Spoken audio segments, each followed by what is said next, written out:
Just as an introduction, I'm talking only about the Indian banks, as Arjun said.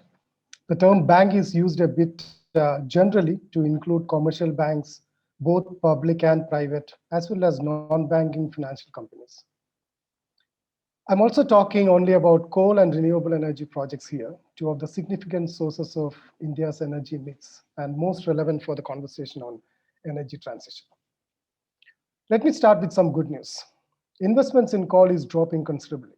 The data for the past 3 years shows that it fell from $9.35 billion in 2017 to 119 million in 2019.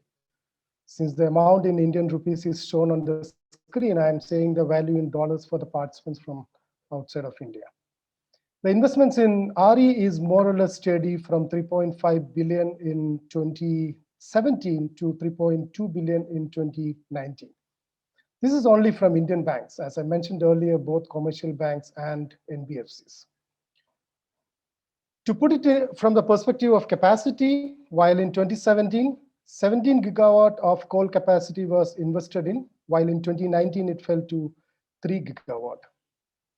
The RE capacity went up partially from 4.5 gigawatt in 2017 to 5.6 gigawatt in 2019. While this looks promising, the question is, how did it happen? Has there been a radical change in the Indian bank's outlook? Is this a reflection of their commitment to energy transition? Or maybe as many national banks are attempting to do, is this an effort to do their bit to contribute to check the climate emergency? Or a realization that RE investments are good economics and good for environment? Or is it a recognition of the mounting bad assets, the non-performing assets in coal sector? Or that fossil fuel-based energy systems are unsustainable and bad financially for nature and people? Unfortunately, the answer to all these questions is no. This is true not just about banks, but even the corporations which are promoting RE projects. The biggest private coal miner is the biggest RE champion as well. State Bank of India, one of the biggest investors in RE projects, is also investing heavily in coal, including a $1 billion loan for Adani's coal mining in Australia, which has been in the news in recent times. Where do we need investments when we talk about energy transition? I know Ashok will be talking about this in detail later, but a broad stroke of it here, we need investments in technology, both for generation and storage, grid modernization, distribution, and transition in industries. But except in generation, that too in utility scale solar parks and windmills, taking thousands of hectares of land, we do not see large investments in other areas. The hybrid renewable energy park inaugurated by Prime Minister Modi yesterday in Kutch with a 30 gigawatt capacity is taking over 180,000 acres of desert land in Kutch, the size of Singapore, as PM Modi himself said. It is said that the wasteland is used to generate this power. And it's unfortunate that nobody recognizes the importance of deserts in the ecosystem. As many speakers in the past sessions alluded, the transition in energy cannot be seen in isolation. The planning and the development pathway we choose has a big bearing on how energy transition would be unfolding, and hence investment will follow the pathway. How fast is India's GDP-based growth? How energy intense is the industrialization we are planning? The nature of urbanization, how cities are built and transport planned will have a big bearing on how fast the energy transition will happen. Let's have a look at where the emphasis of the government is. It's planning energy intense 100 smart cities. The Sagarmala, which has more than 574 projects with an investment of 6 lakh crore rupees, includes 12 major ports and approximately 200 minor ports. Bharatmala has a 25,000 kilometer highway network. The industrial corridors, 5 of them have commenced work and 10 more are in the planning stage. 111 waterways with 14,000 kilometers length. National infrastructure pipeline with 6,000 projects and 111 lakh crore investments envisaged, and the metro development, bullet train, airports, etc.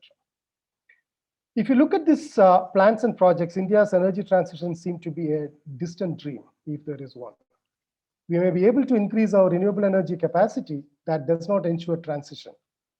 The problems that we are facing with coal projects, including that of land, access to electricity, overcapacity, and hence mounting losses, will all be there in renewable energy as well. What we may not have is only the air pollution when renewable energy takes over. Thanks to people's struggles across the globe for the past many decades, today institutions like World Bank or Asian Development Bank have comprehensive set of social and environmental safeguard policies. How much of implementation of it is happening on the ground is another question.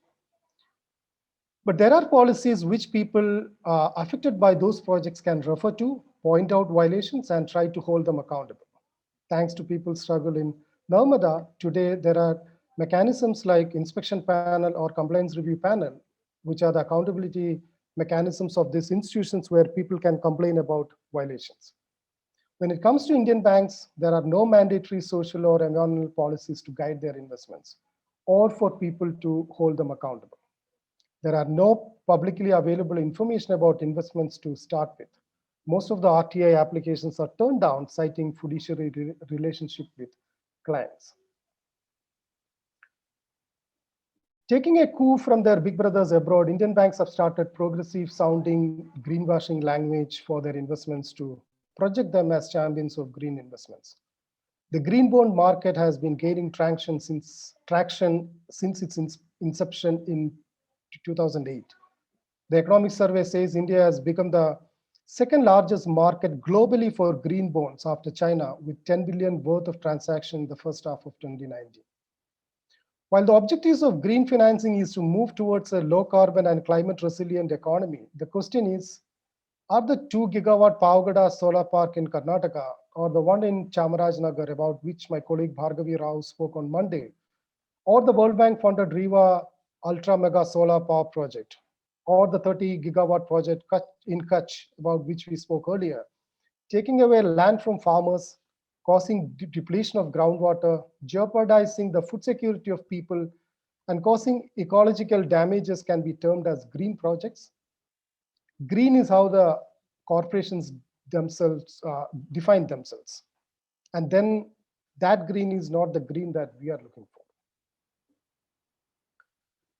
Any product needs a market to be profitable, and power is not an exception. India is a power surplus country. We generate double of what we consume.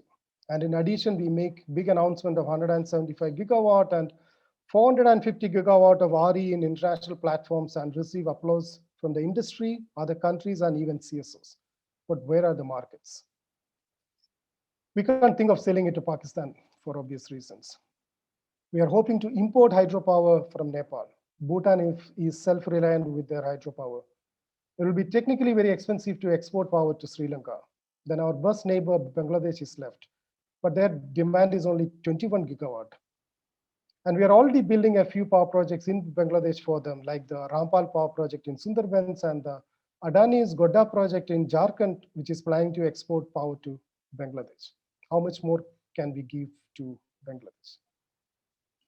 In conclusion, I would like to kind of reiterate that energy transition is not a technofix. Consumption patterns need to change. It requires a paradigm shift in the way we plan our economy. Just a fall in RE tariff will not automatically shift the paradigm. It needs planning and, more importantly, a political will. Energy transition basically is about politics and a commitment to it. A change in the investment behavior of banks cannot be limited only to energy sector. It has to be fundamental. It has to keep people and climate at the center of their investment decisions and be transparent and accountable to people whose deposits enable them to invest in projects. Thank you.